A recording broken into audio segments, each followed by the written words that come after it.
Mental है क्या? बड़ा अजीब लगता है ना ये वर्ड सुन के। बहुत गुस्सा आता है, अरे ऐसे कौन बात करता है। इसी सेंसिटिविटी की वजह से एक फिल्म बनने वाली थी जिसका नाम था मेंटल है क्या, कंगना रनौत और राजकुमार राव।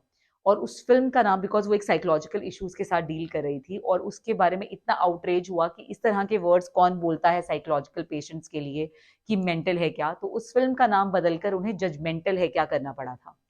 तो ये बहुत अच्छी बात है कि आज सोसाइटी इतनी सेंसिटिव तो हो गई है कि हम मेंटल जैसे वर्ड्स को यूज नहीं करना चाहते हैं, या हम किसी को मेंटली रिटार्डेड ना कह के उसको और तरह से संबोधित करते हैं कि उन्हें हेल्प चाहिए और वो उनकी जो बुद्धि क्षमता है वो बाकियों के बराबर नहीं है। पर मेंटल जैसे वर्ड्स हम जो है यूज करने के लिए अवॉइड करते हैं या कोशिश करते हैं कि इस तरह की भाषा का इस्तेमाल ना हो। और बहुत लोगों को लेकिन शायद दूसरी तरफ भी लगेगा कि अचानक से मेंटल हेल्थ के बारे में इतना बज़ क्यों? सडनली लोगों को मेंटल हेल्थ के इश्यूज़ क्यों आने लगे हैं? हमारे ज़माने में तो ऐसा नहीं होता था। पहले तो कोई इश्यूज़ नहीं आते थे। ऐसा नहीं है कि पहले इश्यूज़ नहीं आते थे, पर अनफॉर्चुनेटली पहले लोग बाबा और ओझाओं के चक्कर ज़्यादा काटते थे, बजाय एक साइकोलॉजिकल डॉक्टर के पास ले जाने के या एक साइकियाट्रिस्ट के पास ले जाने के लिए।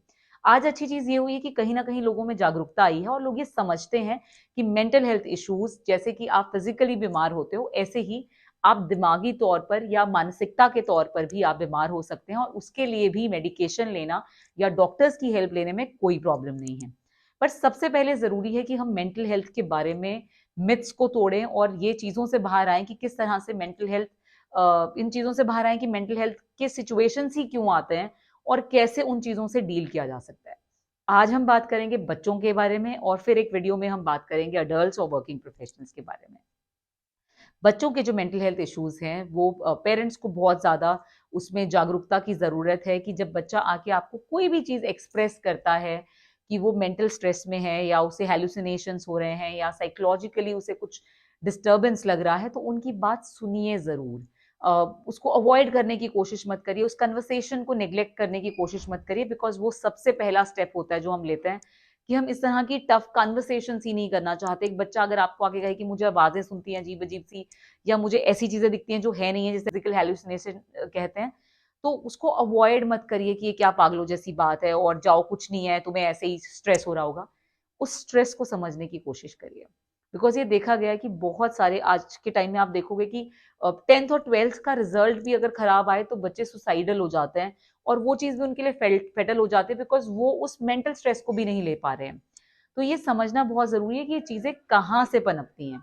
बहुत बार ऐसा होता है कि पेरेंट्स के बीच में अगर रिलेशनशिप अच्छा नहीं है और बहुत कोलिजन है, या रिलेटिव्स माँ और आपके जो बाकी रिलेटिव्स हैं उनमें अगर रिलेशनशिप अच्छा नहीं है और रोज़ की कलह है, तो बच्चा उस चीज़ से बहुत ज़्यादा डिस्टर्ब हो जाता है। और बच्चे को लगता है यार मेरे पेरेंट्स क्यों लड़ रहे हैं, और कभी-कभी वो इतनी यंग एज होती है कि आप समझ नहीं पा रहे होते हैं। And it has also been seen कि यदि फादर डोमेस्टिक वायलेंस करता है, वो माँ के साथ मारपीट कर रहा है, तो माँ वो गुस्सा फ्रस्ट्रेशन कहीं तो जाके निकालेगी, तो वो अपने बच्चों को करेक्ट करने की कोशिश करती है with the same physical violence. उसे लगता है कि वो फिजिकल वायलेंस से ही ठीक होंगे जो उनका टैंट्रम्स है या जिस तरह से वो बिहेव कर रहे हैं। और मदर भी ये चीज़ कॉन्शियसली नहीं कर रही, बिकॉज़ वो उनको इतना ज़्यादा प्यार करती है। पर वो सबकॉन्शियसली कहीं न कहीं उस सप्रेशन को किसी पे निकाल रही है। बिकॉज़ जब आप एंगर के और सब चीज़ों को एब्ज़ॉर्ब करते हो और आप उस पे कुछ कर नहीं सकते हो, आप सामने वाले को मना नहीं कर सकते हो वो चीज़ करने के लिए, तो वो चीज़ जो आपने एब्ज़ॉर्ब कर ली है वो कहीं न कहीं जाके बाहर ज़रूर निकलेगी। तो it can be in form of कि आप अपने बच्चों से चिड़चिड़ी हो जाएँ, आप उन पे गुस्से में बात कर रहे हैं, या फादर ऑफ़िस का स्ट्रेस लेके घर आ रहे हैं तो बच्चों के साथ खिंच के बात कर रहे हैं, उनको गुस्सा कर रहे हैं, तो उनको लग रहा है कि हम सिर्फ़ नॉर्मल अपना वेंट आउट कर रहे हैं। But that child which is absorbing it, उसके लिए ये बहुत-बहुत डिफ़िकल्ट है, क्योंकि पहले तो उसे यही नहीं समझ आता कि उसकी क्या गलती है? उसको क्यों डाँट पड़ रही है अचानक से? उसको ऐसे क्यों बोला जा रहा है? या इवन जब वो पेरेंट्स को लड़ते देखता है, उसको लगता है कि यही शायद नॉर्मल कंडीशन है और यही स्ट्रेस इस तरह की लाइफ ही है जो नॉर्मल है। तो वो उस स्ट्रेस को, उन सब चीज़ों को कहीं न कहीं नॉर्मलाइज़ इस या सेंस में अपने स्कूल में जाके झगड़े करेगा, अपने हॉस्टल में जाके झगड़े करेगा। वो सोचेगा कि physical violence is the way to express your anger, तो वो उस तरह की चीज़ें करनी शुरू कर देगा। एंड द थिंग इज़ कि वो फिर वो कर नहीं पाएगा। बिकॉज़ आप स्कूल में जाके किसी से लड़ोगे तो दूसरे के पेरेंट्स भी आएँगे, टीचर्स भी बोलेंगे। तो वहाँ से भी वो सप्रेस हो जाएगा, बिकॉज़ वो जो वो वेंट आउट करना चाहता है, he will not get that window to vent out. और वो चीज़ें फिर पाइल अप होती हैं as mental stress. Then the other thing that we somehow give mental stress to our kids is their education. We know, क्वेरा पे लोग ये चीजें भी लिखते हैं कि मेरा बच्चा 1.5, 2, 3 साल का है और मुझे उसे आईएएस बनाना है, तो मैं अभी से क्या करना शुरू करूं? तो फिर लोग उस पे हंस के मजाक में भी लिखते हैं, यार तुम लेट हो गए, ये तो जब गर्भ संस्कार चल रहा था और जब बच्चा गर्भ में था ना, तभी से आपने अपनी ट्रेनिंग शुरू कर देनी चाहिए थी। सो दो आई बिलीव इन गर्भ संस्कार और बहुत सारी आप बच्चे की ट्रेनिंग जो है मेंटल डेवलपमेंट उस चीज में कर सकते हो, बट ये चीजें बिल्कुल फुलिश हैं कि आप सोचो कि पहले दिन से आपका बच्चा आईएएस बन जाए, and then you give that child so much stress कि यही करना है, यही बनना है, इसके अलावा कोई और सपना भी मत देखिए। कि जब उसको जैसे जैसे वो अपनी रियलिटी से अवगत होता है, क्योंकि जब आप बड़े होते जाते हैं आपको समझ आता है, नहीं यार मैं इतना नहीं पढ़ सकता हूँ। Like when I have to give my non medical exams, मुझे पता था कि आईआईटी नहीं क्रैक होगा, तो वो एग्जाम देने का, उस स्ट्रेस को लेने का, फॉर्म्स भरने का, फॉर्म पे पैसे लगा लेगा, there is no sense. I know what I can do, similarly when you go for medical, आपको पता होता है कि आप बीएससी तक पहुंचेंगे या एमबीबीएस तक पहुंचेंगे, और आपको अपने घर के हालात भी पता होते हैं कि आप सरकारी में जाके पढ़ सकते हैं या आपके पेरेंट्स अफोर्ड कर सकते हैं प्राइवेट कॉलेज भी। सो उस चीज का अननेसेसरी स्ट्रेस देना कि नहीं आप यही करिए, इसी चीज में करियर बनाइए, तो वो भी कहीं ना कहीं बच्चों को बहुत ज्यादा मेंटल स्ट्रेस देता है, जिसके साथ वो कभी कभी कोप अप नहीं कर पाते हैं। एक और बहुत बहुत गहरी और बहुत जरूरी चीज जो मेंटल स्ट्रेस बच्चों को देती है वो है चाइल्ड सेक्सुअल अब्यूज। जी हाँ, आपने बिल्कुल सही सुना, ये एक बहुत सेंसिटिव और संवेदनशील बात है कि अमूमन कहा जाता है, या आप आंकड़े देखोगे, आपने सत्यमेव जयते भी देखा होगा, ये कहा जाता है कि 50% बच्चे जो हैं वो चाइल्ड सेक्सुअल अब्यूज से गुजरते हैं, रिपोर्टेड या अनरिपोर्टेड, और उसमें से 55% लड़के होते हैं। तो जब आप बेटियों को सिखाते हैं गुड टच बैड टच, ये बेटों को सिखाना भी उतना ही जरूरी है। और अपने बच्चों को एक कॉन्फिडेंस देना कि उनकी बॉडी पे सिर्फ उनका इख्तियार है, वो अपनी बॉडी के मालिक हैं, ये सोच देना बहुत जरूरी है। क्योंकि बच्चा जब ग्रोइंग ईयर्स में है, वो ना सेक्सुअलिटी के बारे में जानता है, ना वो डिजायर्स और प्लेजर के बारे में जानता है, उसको समझ ही नहीं आ रहा होता कि सामने वाला जो रिलेटिव है, because child sexual abuse generally relatives के थ्रू होता है, कि वो समझ ही नहीं पा रहा होता ये भैया, ये दीदी, ये अंकल, ये आंटी मुझे ऐसे क्यों टच कर रहे हैं। और वो स्ट्रेस डेवलप होना शुरू होता है क्योंकि वो आपसे बात नहीं कर पा रहे, क्योंकि उसे नहीं पता उसे समझाना क्या है, उसे खुद ही नहीं समझ आ रहा कि मेरे साथ हो क्या रहा है, तो वो आपको कैसे समझाएगा। तो वो कहीं ना कहीं उस चीज से डील करता रहता है कि जो हो रहा है वो सही है या गलत है, और इस पूरे सीन में क्या सामने वाला व्यक्ति गलत है या वो गलत है। तो वो सारी चीजें उसको कहीं ना कहीं मेंटल स्ट्रेस देती हैं कि उसको नहीं पता वो फाइट बैक कैसे करे। इसीलिए ये डिफिकल्ट कन्वर्सेशन है, लेकिन स्टिल ये पेरेंट्स के लिए बहुत इंपॉर्टेंट है कि अगर आप चाहते हैं आपका बच्चा मेंटल स्ट्रेस में ना जाए, डिप्रेशन में ना जाए, तो एक अर्ली एज से उसको ये समझाना शुरू करिए कि वो अपनी बॉडी का मालिक है और उसकी इजाजत के बिना उसके शरीर को छूने का अधिकार किसी को भी नहीं है। किसी को भी नहीं मतलब किसी को भी नहीं। And what are the parts that he should be very very obsessed about, that they can't be touched by anyone, right. तो ये सारी चीजों को अपने बच्चे को समझाना, ये हमारा फर्ज है, ताकि हम उसे किसी भी तरह के मेंटल स्ट्रेस से दूर रख सकें, उसे उन सब चीजों को अवॉइड करने में हेल्प कर सकें। तो ये कुछ चीजें हैं जो बहुत बहुत इंपॉर्टेंट हैं कि, और आप अपने रिलेटिव्स को कभी बच्चों के सामने डिस्कस ना करें। हो सकता है एक जमाने में आपकी ननद ने, आपकी सास ने, आपके हस्बैंड ने, आपके अपने भाई बहन ने आपके साथ कुछ भी अच्छा बुरा व्यवहार किया होगा, ये आज उनको मत बताइए, क्योंकि वो कोरिलेशन नहीं बैठा पाते। क्योंकि हो सकता है देखिए हमारा किसी व्यक्ति के साथ किसी भी चीज को लेके आपसी अनबन हो, लेकिन हो सकता है वो आपके बच्चों से बहुत प्यार करता हो, और वो बच्चा उस प्यार को जो वो एब्जॉर्ब कर रहा है, जो वो ले रहा है, और आपका जो उस रिलेटिव के बारे में थॉट है, वो उनको मैच नहीं कर पाता है। इसलिए ये भी कहा जाता है कि अगर आपका डाइवोर्स भी हो गया, आप अपने स्पाउस से अलग भी हो गए हैं, अपने बच्चे को कभी भी अपने स्पाउस के बारे में नेगेटिव मत भरिए दिमाग में।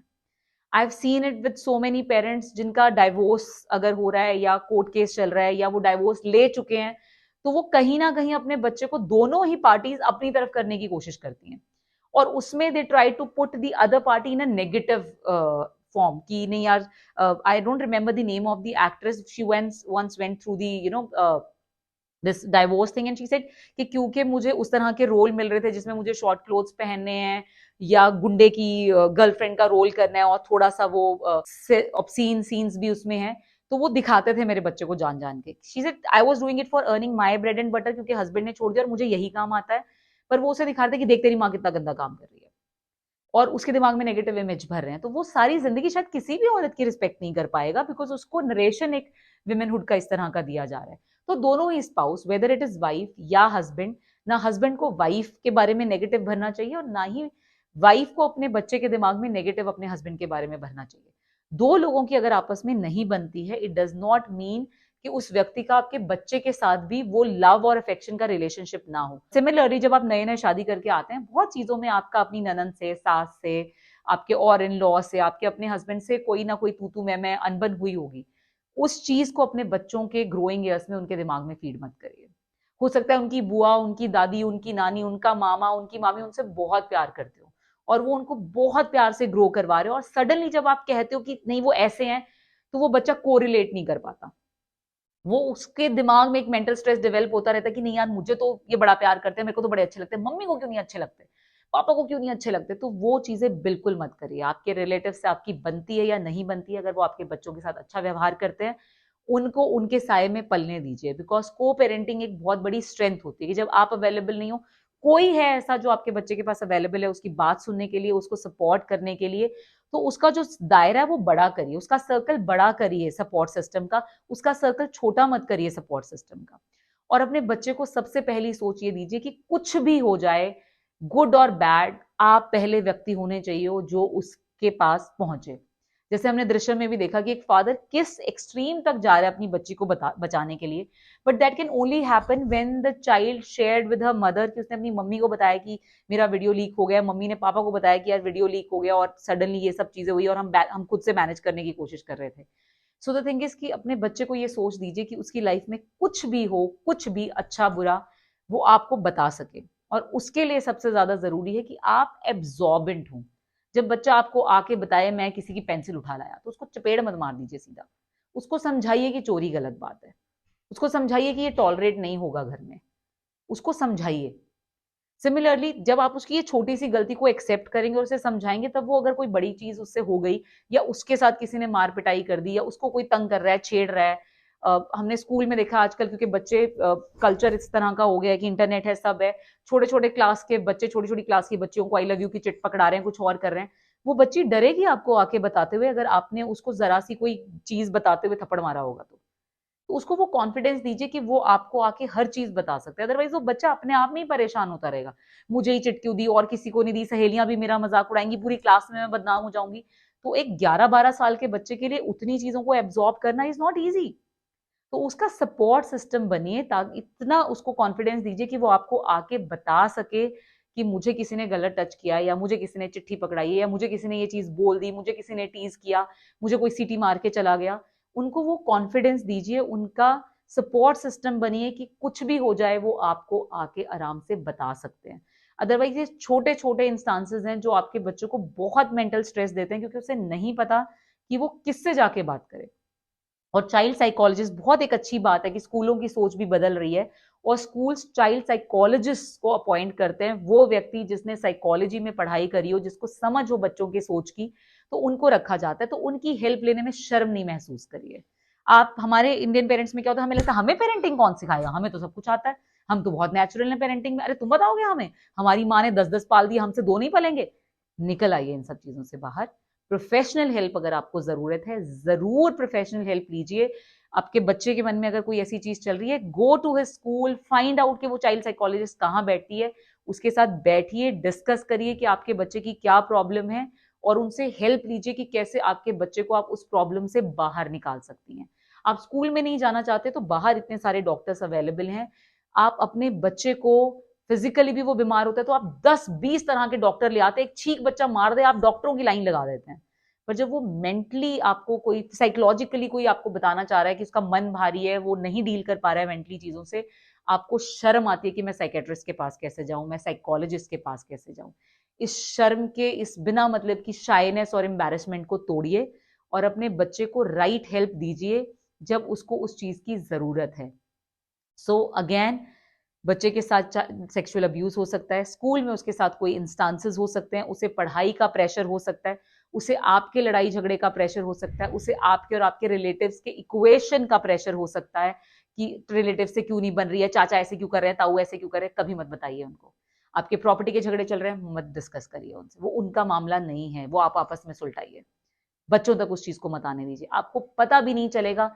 कब वो चीज आपके बच्चे के मन में घर कर जाएगी, उसे अंदर ही अंदर खा जाएगी, क्योंकि हर बच्चा एक फला फूला परिवार चाहता है। जब उसे सडनली लगता है कि उसको चाचा को देख के मुंह फेर लेना है, ताई को देख के मुंह बना लेना है, मामा को देख के ऐसे रिएक्ट करना है, वो डील नहीं कर पाएगा। सो सपोर्ट करिए अपने बच्चे को, और साइकोलॉजिस्ट की हेल्प लेने में शर्म मत महसूस करिए। उसे एक माहौल दीजिए कि वो आपसे सब चीज बता सके। अगर किसी ने से उसने हंसी मजाक भी कर लिया, उससे किसी ने हंसी मजाक कर लिया, सब चीजें बताइए।